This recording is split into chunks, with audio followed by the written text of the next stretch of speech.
Hi everyone, welcome back to another video.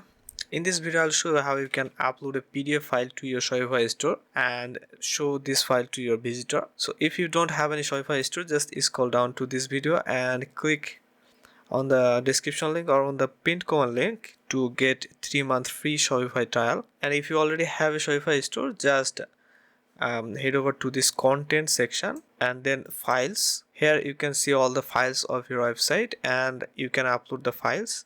So let's upload the file. So I'm uploading a PDF file here. File is uploading. Yes, this file has been uploaded. So this is the file. Now you can get the link of this file. Click here.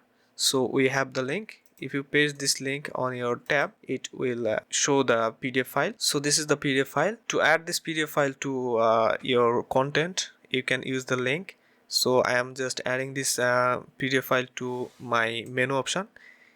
Head over to the navigation and menus, then add the new menu here. On the link, paste the PDF link, click on add. Now save this menu. Now if I go to the website, the menu has been added with this link, and if I click here, it will open the PDF. So this is how you can easily add a PDF file to your website. Thank you for watching this video. If you want to learn more tutorials on Shopify, like this video and subscribe our channel.